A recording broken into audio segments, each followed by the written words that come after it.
Is ready to go. Okay. The last installment. Save the best for last. Superwoman Self-Care Seminar Series. This is our last Saturday. Oh, I think we lost Joy. Thank you guys for catching us live or watching the recording. We're doing pretty good today. We had a good time last night, and so we're struggling a little bit to wake up this afternoon. Had to jump up and take the girls to dance class, and so I'm just going to keep the hat going. Miss Jess was out representing for the city, for the mayor. We have a wonderful mayor who's retiring, so she was out there last night, and so Sheila E. And who else? There she is. Hi, Joy. Hey, Joy. Sheila E. and who else? And Cool in the Gang. And my More Stay in Time. And Yazara, and John Brown. And I think a symphony. I don't know who Symphony Durham's. Phenomenal. North Carolina. Somebody was out there. Amazing. It's amazing. So we're going to make it today. We're going to make it. All right. I see Miss Joy is on. I think we have Miss Janie. You still there? Yes, I am. All right. And Miss Krista, you still there? Yes. All right. Okay. So thanks again for joining us. We've had, I think, a very helpful last couple of weeks as far as talking about self-care and entrepreneurship and stepping out on faith and not being afraid and pursuing your passions and all of that. And you guys had a little homework assignment from last week. Did you do it? Say yes. Yes. Yes. Joy Spencer? Are we delayed? Oh, I'm going to unmute. The Zoom meeting now. There are 4 participants in the meeting. This meeting is being recorded. There we go. We're officially being recorded. Joy, you can hear us okay? I can now. I can't hear you through my computer, which is a bummer. Oh, I'm sorry. I don't know why. I was just asking. Everyone did their homework assignment, right? Yeah. Well. Yeah. Of course. Good. All right. Well, who wants to start? We ended. Recap the homework. So we ended on talking about the fact that this is the last quarter. The year is ending, and not waiting for the new year to set New Year's resolutions, quote unquote, because after January the 25th or so, the majority of us have already given up. So start now was the point. And figuring out at least 3 goals that you want to at least try to accomplish sometime in 2018 was the assignment. So who would like to share first? And this is a safe space. Remember, safe space. We keep it all here, so we're not going to steal each other's ideas, right? Right.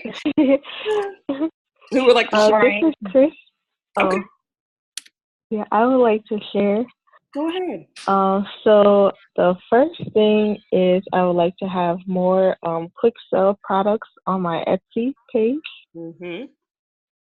And the second thing is I would like to pace myself with Instagram. Okay. And then the third thing is I would like to have at least 1 extra stream of passive income, for example, a vending machine. Vending machine. That's a great idea. Yeah, because you don't have to put in that much work on a daily basis, right? You make sure it's stocked, and then the money makes itself. That's wonderful. I love it. Yes. Okay. So we're going to come back to those things. Who else would like to share? I'll share. Yes, Miss Janie? Yes. So my first is get a certain score on the MCAT, which leads into my next one, which is just getting to medical school by next year. Yeah. And then my third one is exploring an interest to possibly learn a side trade that I enjoy doing that could also make me money. Excuse me, see my voice. I don't know. I have to explore different things to see what I really enjoy to do. Mm-hmm. Good.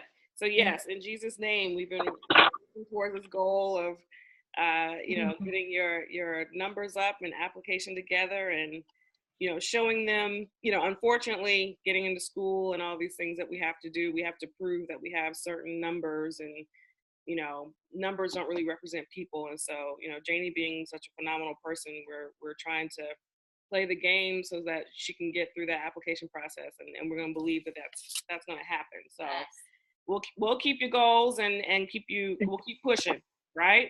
Thank you. Yes, we will. Yeah. Miss Joy. Oh, let's see. Hold on. I had you muted. Unmute. You may have to unmute yourself. There you go. Can you hear me? Yes. Yes. Okay. My first goal is to. My goals are like all encompassing. Is to launch a successful fundraiser for my nonprofit. So the application may or may not be approved by IRS by the time that I launch this fundraiser, but it does encompass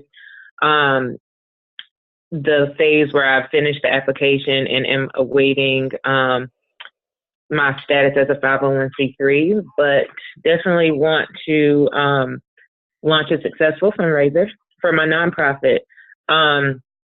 For my business, I want to have a steady funding stream, preferably from the city. And so what that is going to encompass is that I complete my rebranding and submit a very successful kind of business plan and marketing package. Yes. And all of that is in the works. And then so my third goal would be to hire some help. Yes. Excellent. Good. Yes. Good. I think these are all very attainable things. You're already on a great track.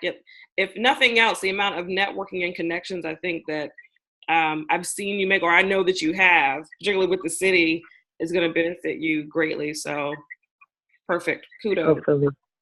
All right. Y'all want to know mine? Yes. Yes, I tried to practice what I preached, and I came up with 3 goals of my own too. Some of these are, things that I've been kind of working on gradually, but 2018, I want to, solidify and achieve completely. So, always trying to strike that balance between work and life.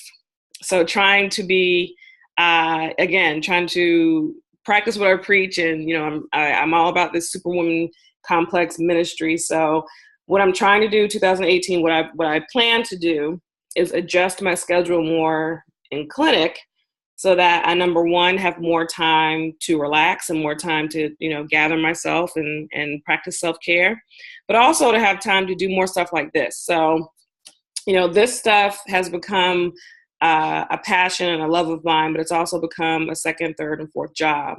And so when I go out and talk about this whole Superwoman complex thing, people are like, well, wait a minute. But you doing being real extra super by adding on these other things. I'm like, you're right. Yeah. But the ultimate goal was always to be able to use these side hustles to not only do what I love to do and talk to women like us and expand passions and all that, but also to be able to cut back on doing the clinical work that I do still love, but I don't necessarily want to do it 40 hours a week for the rest of my life. You know what I'm saying? So, and Janie is actually helping me with this goal. Janie's going to be a scribe for me, which will be mutually beneficial. So it kind of looks good on her pre-med application, and then it helps me get my life together so that I'm not sitting in front of the computer, all day long. She can actually help to transcribe and get some notes together so that we both can get home quicker and spend time with family. Right? Yeah. And then I think... Right? Yes, Janie. And then what I'm thinking about doing also is shifting to 3 days a week instead of 5, which means on those 3 days, I'm an entrepreneur, so I eat what I kill. So if I don't see enough patients, that means I take home less money. But what I'm trying to do is maximize the time on those 3 days. So on those 2 days that I'm off, or 1.5 days that I'm off, I don't feel like I'm, so pushed, so forced, overly tired, overwhelmed. And your patients can tell when you're not fully in, when you're just kind of dazed, when they're talking about their troubles, and you're just like, oh my God, when is this going to end? When you should be fully present and fully available for them. So I'm trying to reduce that for all of us. So 3 days a week, or, 3.5 days a week, more time at home for self-care and doing all these other things that I love. number one. Number two, one of those things that I want to do more is stuff like this. So I want to create more seminars, more webinars that I can, again, do from home so that we can, I can be comfortable, but also continue spreading the word and doing some counseling and coaching the way that we've been doing here. Because I've enjoyed it. Hopefully you all have enjoyed this, and it'll continue to grow. The third thing that I'm looking forward to is creating kind of a mastermind course, whether it be just for someone that wants to self-publish their book, or for a doctor, for instance, that wants to transition out of their current job, or someone who really wants to truly get into some good self-care habits and rituals and kind of revamp their lifestyle and work schedule so that it works better for them. So that's what I'm working on. Joy Spate, who has been my coach in her current mastermind course, has inspired me. By the way, sidebar, every coach needs a coach. That's good advice. Right? Mm-hmm. So, things like this where we're introducing each other to different women that are doing different things, maybe even in a field that you want to work in at some point. Get yourself some mentors, sign up for courses and classes and things of that nature, because even though you think you might have made it to some wonderful point in your career or your life, you always need someone to help give you some good advice and coach you to that next level. So I want to continue doing things like that, right? So those are my three. Y'all gonna help keep me accountable? Yes. Okay. Yes. All right, got some accountability partners. Jess, what are before I officially and formally introduce you, what are your three? You have some goals for next year? Yeah, well, I have a personal goal. Over the summer, you're supposed to lose weight in the summer, and I've gained 12 pounds. So I'm working on the summer that. is so much fun. You can just know, lay out and eat and drink coconut, all kinds of vodka and all that.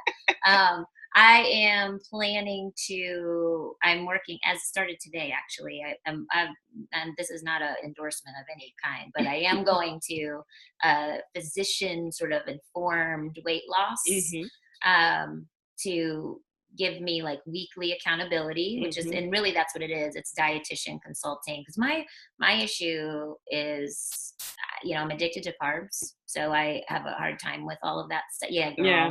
Yeah.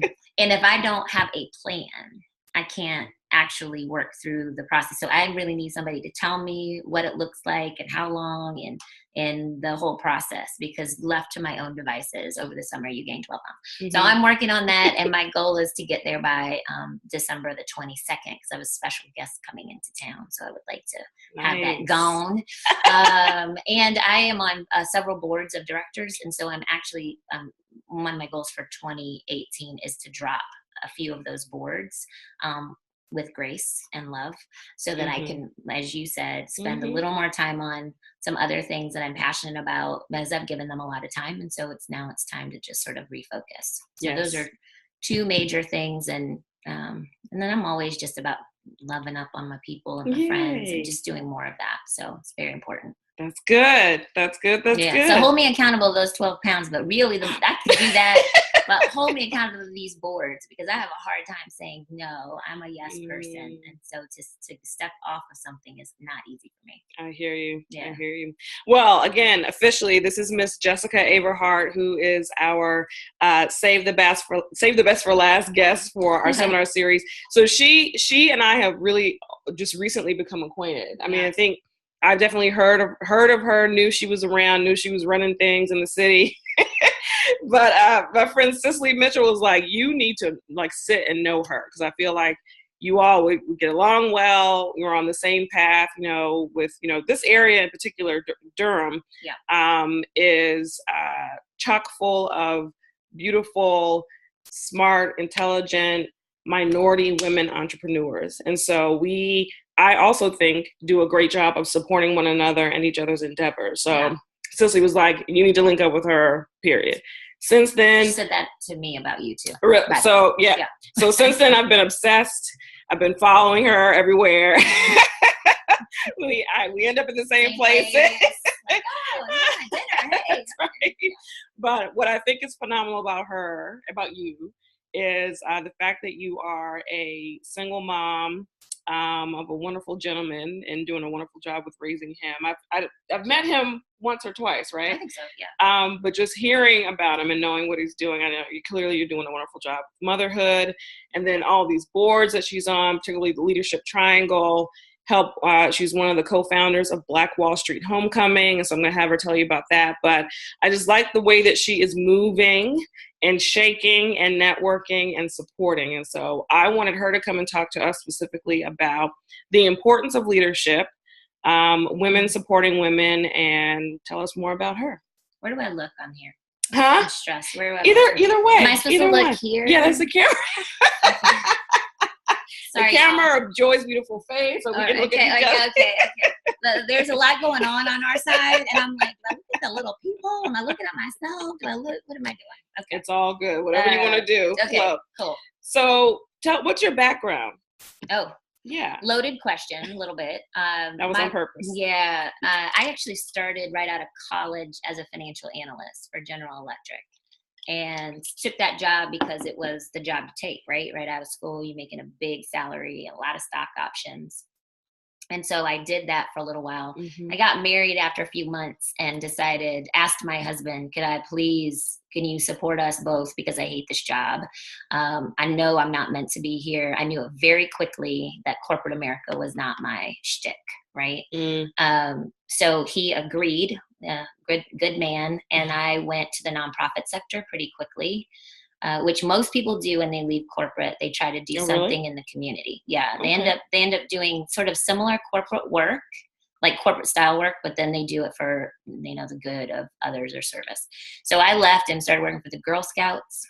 And my boss, after about 3 years, said to me, Jess, you're either going to be a manager or you're going to quit, because this isn't your thing. I can tell that you're happy, but you're kind of burnt out. Like, what else is there? So you're going to go into management, which I didn't really want to do. So she was a Delta, and she introduced me to her soror, who just left a job. Now, her soror was married to the owner of an event production company, a big event production company in Cincinnati, Ohio.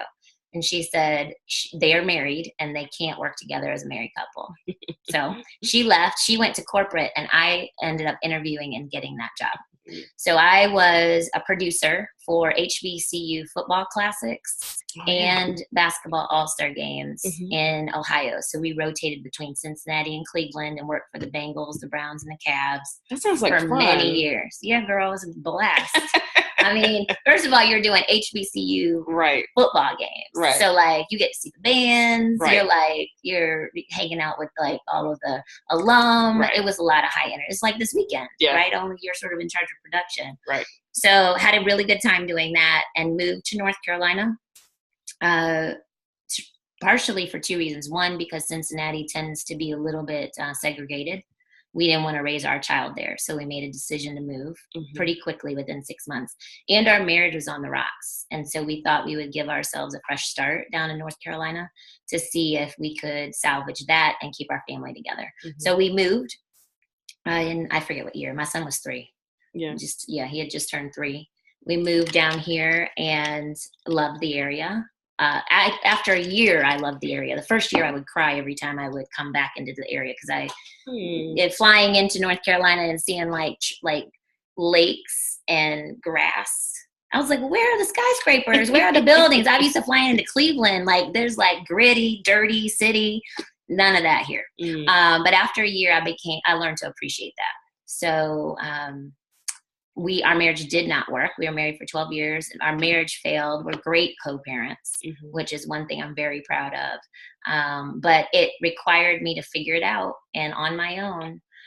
So I started a company, worked with the city of Raleigh, and started a company dealing with the basketball the MEAC tournament. If anyone of you are familiar with that. I think we have somebody from Charlotte on, so they know. Yeah, I think Chris CIAA, so it's an idea, yeah. So we did the MEAC tournament, and then I got a gig with Pepsi. Again, this is all sort of just trying to knock down clients because it's just me and my kid. Yeah. And it was hard. We had a hard road. There was a time about 8 years ago that I was 1 month from being homeless. And I like to remind myself of that time because it's not that way anymore. Like I have a life of abundance. Yes, I have a life of abundance. I feel like there are opportunities around every corner, and I have a really great network. But being new to the area, being recently divorced, we're separated into a divorce, and going through the recession. It was like 2009. This happened. I was bringing cookies home to my kid from receptions that I would attend. And so he wouldn't think that we were poor. Yeah. You know what I mean? Yeah. You got to do that sometimes. And so I had 2 angels in my life that turned it around for me and helped me through about 3 months of bills and food. And then I got a contract. And then I got introduced to Capital Broadcasting through the contract. And I worked for them as a contractor doing the tower lighting, Fox 50 Family Fest. And then they asked me to work for them. And the story then goes all the way around because it doesn't really, and I don't think anybody's story is direct, right? You just, it's like this. Yeah, it really is. And like I said before, I don't say no. So I don't say no to much, which means I end up in a lot of like fields that don't make sense. Like I'm working on social services work. I'm working Black Wall Street. I'm currently the executive director of Leadership Triangle, but it's all through thoughtful and I think more so strategic networking. Yeah. And when an opportunity comes my way, I say yes. I'm working on a mega sci-fi because they presented themselves as having a problem and we said we would try to fix it. And so they're a client as well. So the path and the journey is never straight, but it's been a lot of fun. Yes. It's been a lot of fun. Tell me about leadership and Leadership Triangle. Why is that such an important part of your life? Well, I had great leaders in my family. My grandfather, hands down, I don't know that there'll ever be a human that I run into that to me will ever be able to fill those kind of shoes. And we all probably have someone we look up to like that. But my grandfather was well respected and he had strong core values. And I remember when I was little, not knowing they're called core values. You just think, well, he's cool and he never wavers, right? That might be what we would say. He doesn't waver. He always says the same thing. Strong character. Strong character. You ask Granddaddy what he's going to say, you already predict it because he said it so many times. And so he was an incredible influence on me and I watched him. And, he passed when I was 18, but he has no idea those 18 years were huge. And I just wanted to sort of make him proud, number one, and be as close to that as I possibly could to other people. So when I had the opportunity to interview and look at this work in Leadership Triangle, I thought this is a really strong and like perfect parallel to help others and build leadership capacity in this region. And so what we do is we identify issues that are taking place in 4 counties locally. And if you know this area, and I know some of you are local, we are always on top 10 lists, right? We're like top 10 place to bring your family, top 10 place to grow a business, top 10 this, top 5 this, number 1 in the world for this. And all of that is true. And so with Leadership Triangle in my work, I say that is true and we have issues around affordable housing and we have an opioid addiction problem, right? And we have problems around substance abuse and homelessness.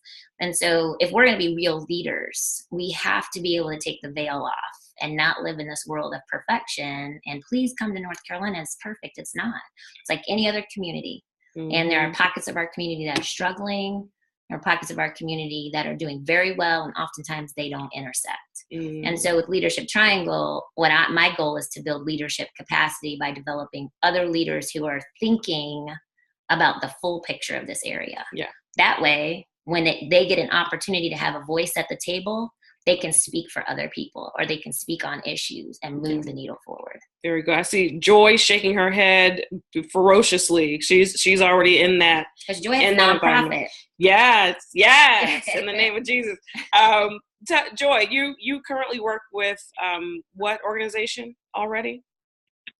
I work with, I was going to say that's very nice because that's exactly what I do, and I didn't really know all those resources were available. So I work with I hold officer positions on the Durham Committee for the Affairs of Black People, the League of Women Voters for Orange, Durham, and Chatham counties, and also the Durham County Women's Commission. In addition to working with several other organizations like Bull City United, I kind of have a self-imposed role of bridging these silo gaps, you know, capturing voices from every walk of life, because we do have all of those demographics represented here in Durham.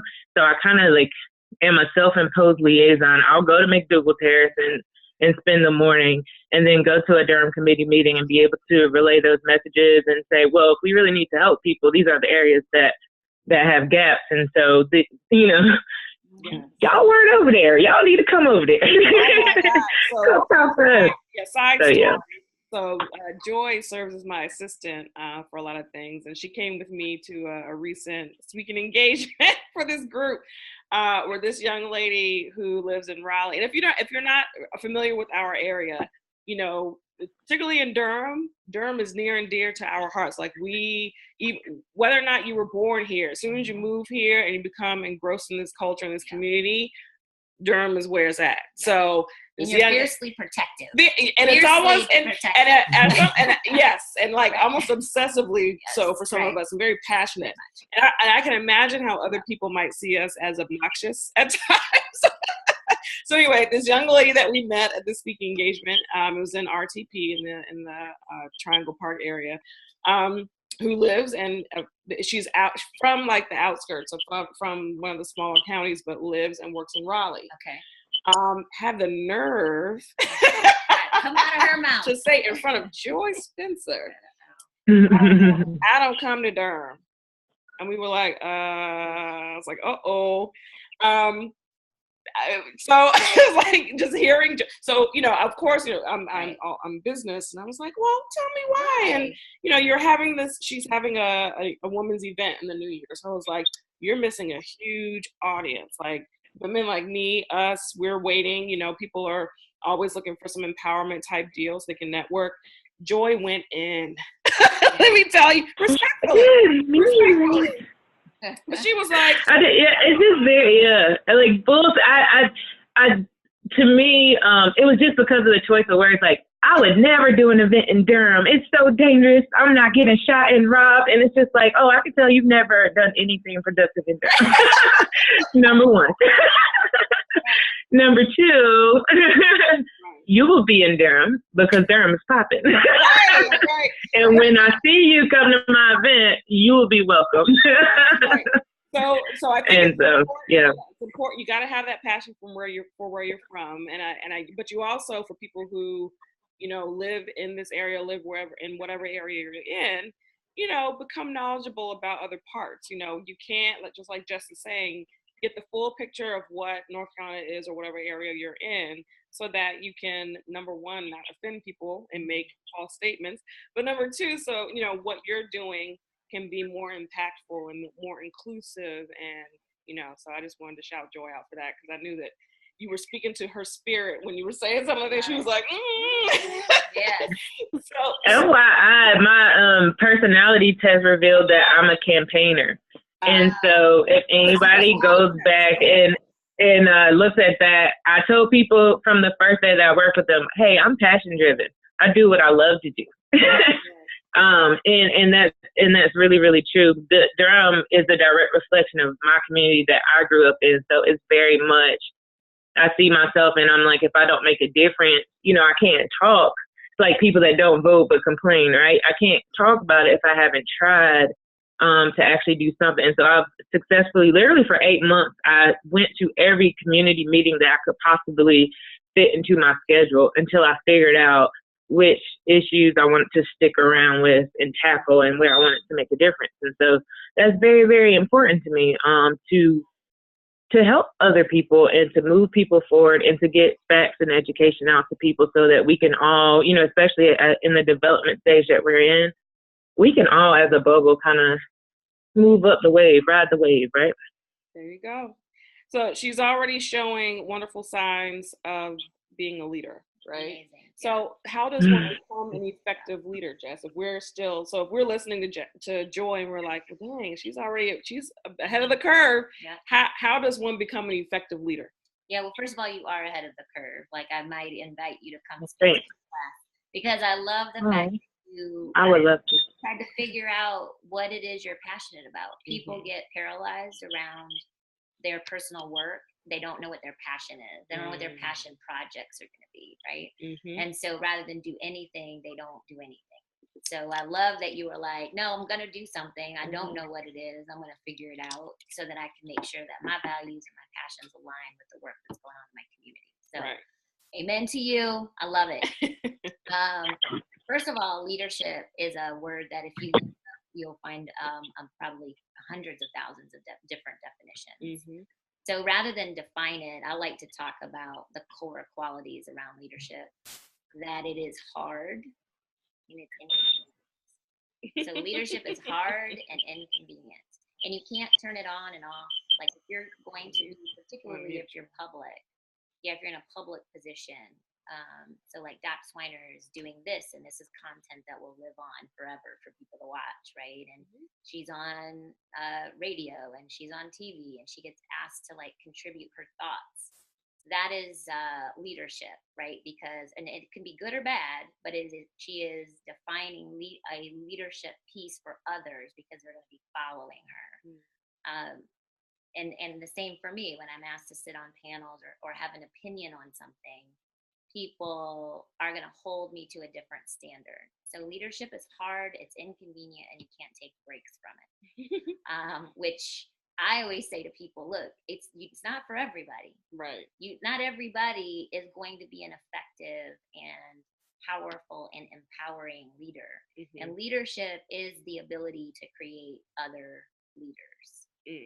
In many ways, if you don't have the capacity to grow the leaders underneath you that are working with you and watching you and modeling genuine leadership, then you actually aren't a leader, you're a manager. You're managing people. And that's great. And we got to have good managers because they get things done. But leaders move businesses forward. Leaders grow bottom lines, and leadership inspires people to do some new things. And so I would just sit on that for a little while, because oftentimes people, when they hear me say that leadership is hard and inconvenient and you can't take breaks from it, they opt out. Yeah, they're like, okay, no, I'm good. I'll be a worker bee. Yeah, and we need those that's okay. too. Yeah. We need those too, because those people who do then choose to be in leadership roles, and we can think of some politically, right, can abuse that power.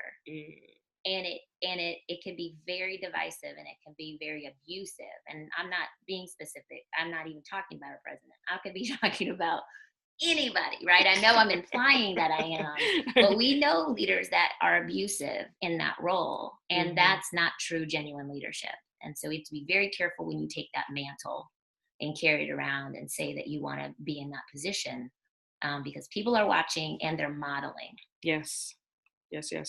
And for my callers, I just wanted to make sure, since I can't see you and I can't see a hand raised, I wanted to make sure you all were okay. Or did you have questions or comments?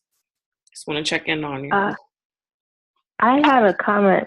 What you said just now was so awesome about leaders and managers and worker bees. And it just came to me that a lot of the issues that we're dealing with, not just here in America, but so my parents are from Liberia, West Africa, and a lot of the issues that Africa is dealing with is our leaders. The leaders don't make good decisions.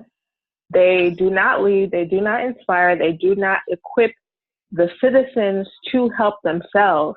They just take resources from other countries to help themselves and their families. And sometimes you will find some presidents that don't even live in their own countries. They go somewhere else to live, which is so weird and so crazy to us in America, but it's true.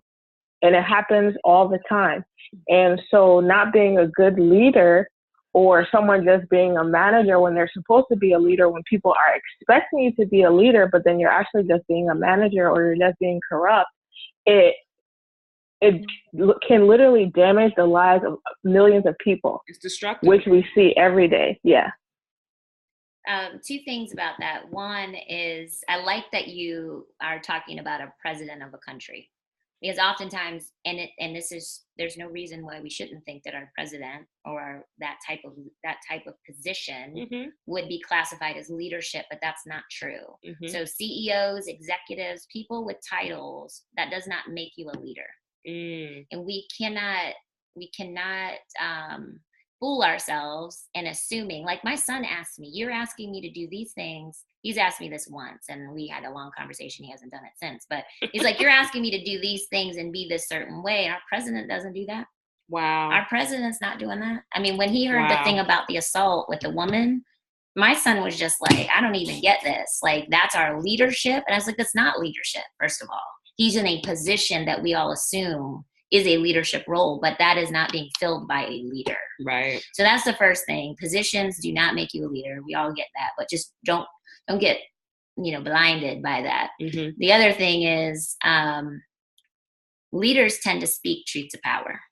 So truth to power. Okay. So you don't have to be in a high position, president of Liberia, a CEO, to make change and to be considered a change maker, right? You can literally be someone who says something that, I don't know, manifests in someone with those positions, and all of a sudden you have become the leader. Mm-hmm. So the small people, right? I don't know how to say that, but anyone has potential to be a leader. And particularly when you speak truth to power around your values, first of all, you got to know what your values are. Right. Let's start there. That could be a homework assignment. Right. Because values are those core, immovable principles that you hold true.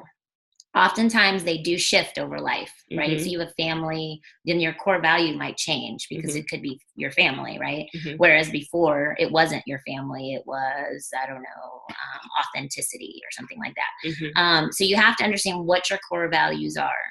And then you live your life around those core values, and they are not supposed to be movable. Okay.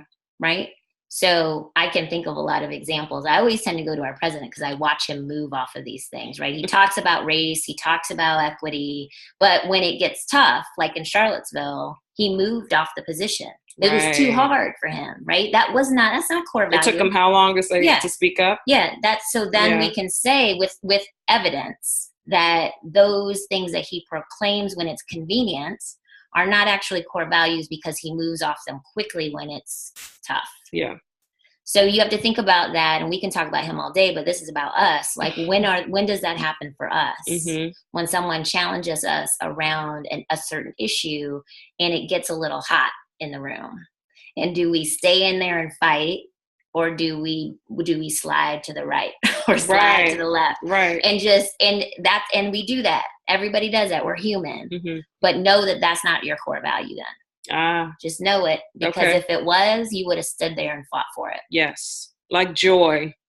And when this young lady was talking about not coming to Durham, she was like, no, I'm sorry. Excuse me. Wait, I got to say something. That's exactly. So community is a core value for you. Yes. Like service and community, those are core values. You're not going to let somebody trash that. Mm-hmm. It's not okay for you. That's right. Janie, you still okay? Anything you want to say? No, I'm fine. Okay, you still awake? Yes, I am. I have a couple of jokes now. I know. So, all of us here, are of color. Actually, Chris, I assume I've not seen your face, but are you able to see color? Yes. Okay. I didn't want to assume. I'm just saying, I'm about to make a statement. Yeah. There's a lot of Black girl magic and Black women magic popping off recently, which is phenomenal. But what I want to ask you is why does it seem like, in my opinion, I feel like we have always been the backbone of the nation, the world, the universe, movements, you name it. We tend to be the backbone and the pushers and the needle movers. Why is it important now, even more important, for women, particularly women of color, to be leaders right now? Yeah, well, we have a uphill battle anyways, right, ladies? Because there's implicit bias around our gender and, oh, by the way, we're women of color. So we have two hurdles that we face daily because of implicit bias that we aren't responsible for. So that's the first thing, is to kind of walk in and level set on where we are as women. And that is why we are strong and why we tend to be our back is always straight, right? Mhm. And we tend to be a little more vocal. All those things are in place because we have to be a loud voice in the room to be heard. Ooh, you're speaking so much truth right now. Yeah. The quotables. Yeah. And it's, Yeah. and that can be a heavy burden or something hard to carry on the shoulders. But I sort of love the fact that when I do get people's attention, first of all, ladies, write this one down, because I do literally think about this. When I walk into the room is better because I'm there. When you walk into the room is better because you are there. Mm-hmm. And so don't waste the opportunity walking into spaces and not letting your voice be heard. That's not your responsibility for other people to actually hear it and translate it. And that's not your responsibility, but your responsibility is to speak. You must do that part. You have to do your part, and let the Lord, let the karma, let the spirit, let the world intervene for those who need to hear that message, hear it, right? That's our job. So, yeah, it is tough. I mean, I don't know. Nicole and I did just kind of like connect in the spring, but it's one of those things where when you see a woman who is in place for a reason and has clear purpose, is doing things around that purpose. A lot of us know we have a purpose and do nothing about it, right? You're good with children, you're great with the elderly, whatever it is, you're great with science and math, and we do nothing with those gifts. You know, Nicole's doing something with her gifts, and that's incredible. In fact, she's doing so much that she has to figure out how to like bring it in. But as women and as Black women, we need to support that. We need to lift it up, love up on each other, invite each other over, sort it out, because it is lonely. Like all of you are at some level entrepreneurs or have a business or want to at some point. I wrote it all down. Want to start another stream of income. When you do that work, it's very lonely because no one else knows what you're wrestling with. No one else is waking up at 3 a.m. in a panic attack, figuring out I can't pay for business cards, how am I gonna pay? But somebody told me I needed them for this networking event and I can't even afford that, right? Or my credit line isn't. There are a number of things we could go down the list. It's not easy. I remember those feelings. I remember those panic attacks. I remember sleepless days and nights and trying to be a mom. Right, for you and your child. Right, and then trying to be a great parent, because I believe in strong, thoughtful parenting, like researched parenting. I just think that's our job. We only have so much time with our kids. So when you take those things seriously, there is nothing like having women around you that say, I see you. Somebody sent me a note and that's all they said. They say, I see you. That was it. And I was like, that felt good to know that I was being seen. That somebody recognized the value of me as a person. Right. That feels good. As women, we need to do more of that. And when you see that not happening, it's our job to say something there too. I mean, we need to, you see something, say something. As the Black community of women, we really need to do better. That's amazing. Yeah. That'll preach, Jess. Come on. Come on. It's almost Sunday. I'm feeling the spirit. I know. Church in 12 hours. Anyone questions? That's phenomenal. And we do a good job of that in Durham. I see other markets that don't do a great job of that. I've been in many markets. I've been in a lot of major metros, San Francisco. You know, it's almost like an underground movement. When you go to other markets, this is underground movement of Black women who meet. And I'm like, what in the world? We are not in the 1800s where this is illegal and we in the Underground Railroad, folks. Be public about your unity, right? People in Durham will be able to name the women who are moving. And it's very unlikely that they're going to say that there's a lot of discourse there. It's unified. It definitely feels like that. More unified than in, like, I can't really name that group in Raleigh. No. Now, I'm not picking on Raleigh. I'm really not picking on Raleigh. Because I think Raleigh is indicative of most of the country. That's kind of, we all kind of move in our own sphere. We don't bump into each other. God forbid we, make time to have a glass of wine and talk about our issues, publicly. But we do that in Durham. Yeah. And I would hope that even, wherever you are, for whomever might listen to this later, or for Krista, who I know is in Charlotte, that if you don't have that and you're aching for that, itching for that, then maybe you start your own little group. Yes. Maybe you go out and you meet and you start your own little Black female or women's entrepreneurship group or whatever. Or Jess and Cicely just started some wine clubs locally. That might have been more of an excuse just to drink wine. But if nothing, to bring people together so that we can share ideas, we can support one another, because it's important. So I think it's phenomenal. So don't isolate yourself. Like we said, a lot of these goals that we have, you'll feel very lonely. The entrepreneurial game is a struggle, emotionally, financially, and you need support. So don't isolate yourself. Did you talk about board of directors? I think you did. You have that as a topic. We can talk about it. Okay. We can talk about it. Let me think. I was going to say one more thing. I lost. That's okay. That's okay. It's because I'm sleep deprived, and too much champagne last night. So. Yeah. Now I'm trying to rewind for you. That's okay. It'll come back. No. It'll come back. We want a flowing conversation. Yeah. And if anyone else has anything to say, please step out there. It'll come back. Don't worry. All right. Well, you made me think about the personal board of directors. So you were saying that it's a lonely proposition, and that it's so important that you have a network that you can lean on. And I was thinking, yes, and it costs you nothing to pick up the phone and ask women and men. By the way, men are not they're not evil. They support our work, and they can absolutely. in many ways help navigate some of the spaces that we can't navigate as easily. Yes. So you create allies in all sections, races, gender. And so what I would recommend is that you figure out 4 to 5 people that you invite to be in your personal board of directors, which has become a buzzword over the last few years. I heard it about 6 years ago and blew my mind because I was like, oh, we can do this. Like people are honored to be invited to serve as a board member, a personal board member. And all that is a cup of coffee every couple months or a phone call when you get stuck. If you can invite someone to participate in that work with you, you again won't feel as lonely, and you can probably get further faster because you got somebody who you picked as a content expert. And by the way, I'm not just talking professional, but people on my board of directors are spiritual leaders, people that I hold dear and would hope to be one day, right?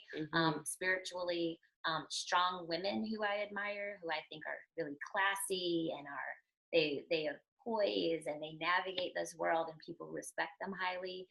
White men, I have an executive at Duke Energy who is a mentor of mine, is on my board of directors. And why? Because he knows all the people that I need to know. And he thinks I'm cool.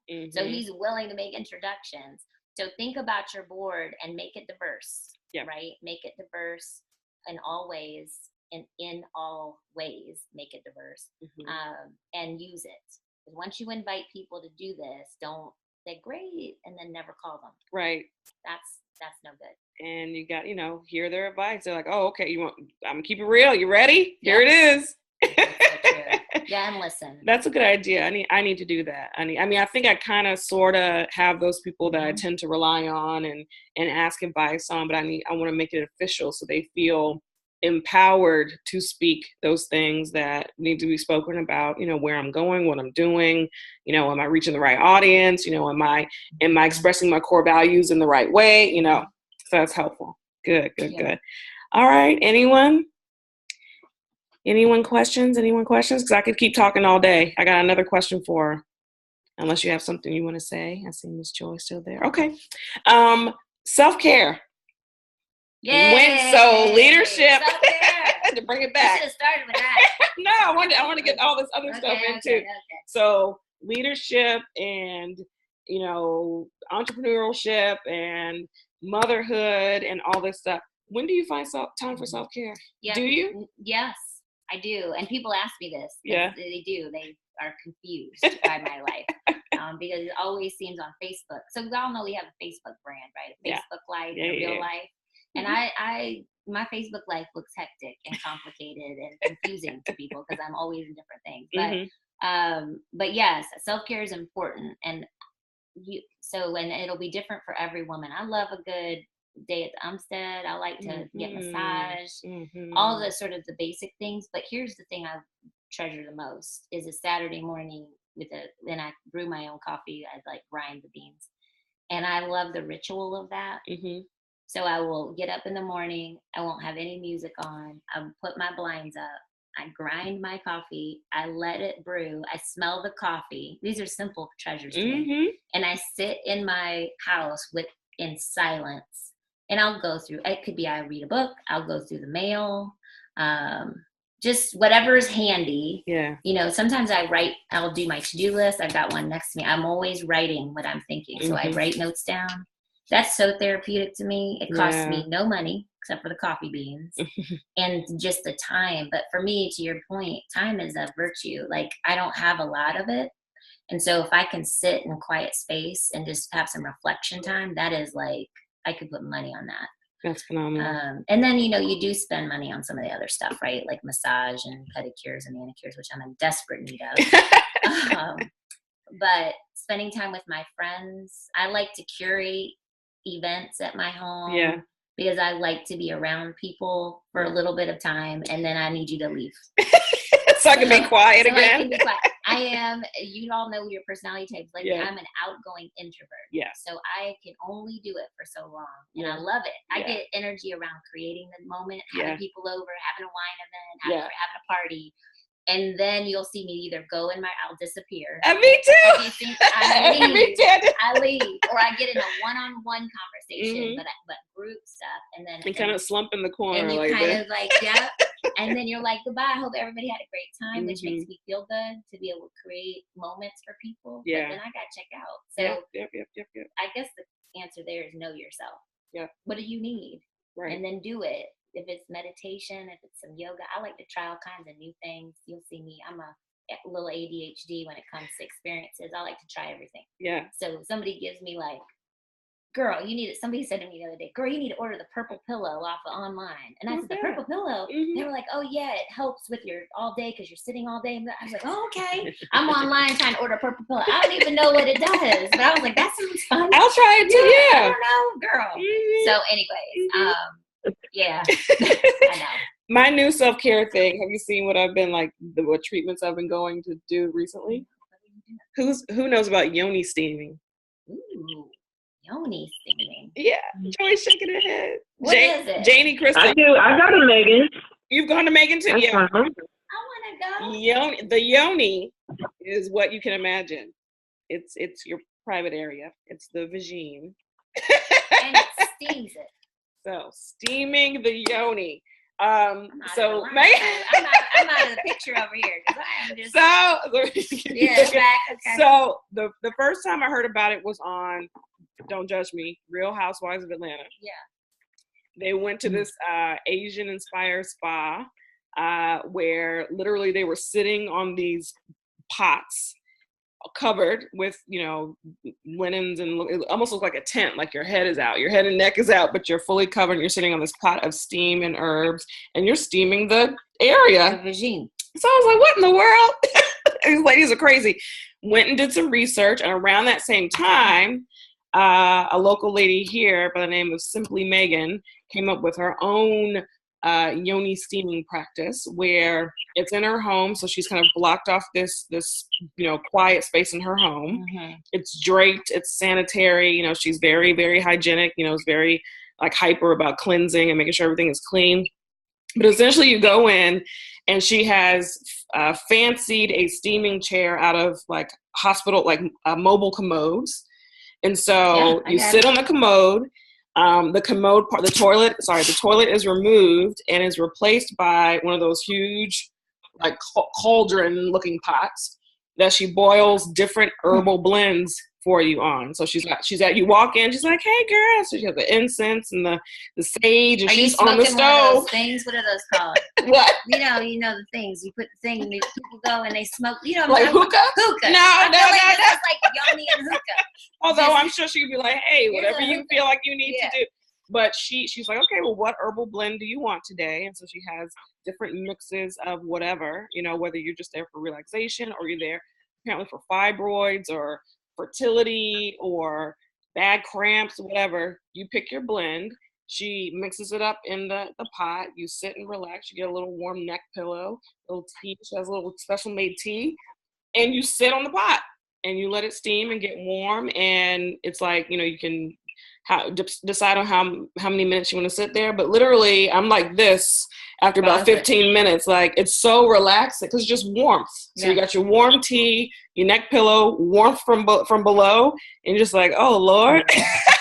That is amazing. So that's my new thing. I've done it twice, and it's great. You know, can I claim and can I promise that it's going to give all these, you know, miraculous medical benefits? Maybe not. But if nothing else, it's relaxing. So why not treat yourself? So that's what I've been into lately. Girl. Yes, I am amazed. And we'll have to do it. So I might do a party. She can do parties where you can invite some friends in her very intimate and loving setting. And how many pots does she have? She has like 5 or 6 of them. Yeah, right, now. girl, let's do that. Yeah. But anyway, so the point is, and you're a doctor, so I feel like if you're feeling like, hey, this is not going to. It was safe, you know. Nothing has fallen off. Nothing, you know, nothing has been injured. Why not? So the point is, step out there. You know, you may need to create and try and experiment with some other self-care rituals that maybe you never anticipated you would enjoy. Try it. Yeah. Right, Janie? You gonna go with me? Yes, I want to try it. That sounds really cool. That was a hard yes. Yes. I was over here thinking about it, like, that sounds really nice, but I don't know. I never did anything like that before, so. Yeah. Me neither. I was like, let's see. It is nice, and like, I'm very into holistic health, so if you have time to do the research, as you saw me drinking my tea, I do herbal regimes anyway. To me, herbs really do work. Herbs have medicinal properties that are given off, and so I did my research way before I even found Megan, and that's the type of thing I was doing myself anyway. And I was like, oh, I can get someone to do this for me. But I don't take medicine. I don't like doing any of that type of chemical based anything.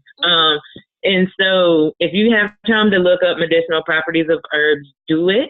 And it works, especially if you have the reproductive kind of difficulties that a lot of women have, whether we kind of think it's normal, like, oh, you know, my cycle's on, I'm just going to get stabbed in my uterus for the next 5 days. And that it doesn't have to be the case. Right. There are a lot of things that we can do to kind of ease those processes. It's cool. I would look into it. I would suggest that you guys just have the party. Yeah. Try it out. It's not going to kill you. Yeah. No, I did not die. And so she has some teas, so I have her teas, and I try to drink them a couple of times a week. It's supposed to be cleansing for the blood. Whatever. Yeah. We can talk about that's a whole nother seminar. Series. We need to do a series. I love this. Yeah. Okay. So it's past 1 o'clock. Wow, fast. That went fast. That did go fast. I thank you so much, Jess. That was you preached today. And I'm gonna have to go back and watch this recording and write down some of your quotes because that was good. I need to hear that about being a leader, about, you know, having your board of directors to help you be accountable, about, you know, you have to decide whether the leadership game is for you. Maybe you're better as a worker bee, a manager, but also the importance of why, you know, maybe you can't be a leader all the time.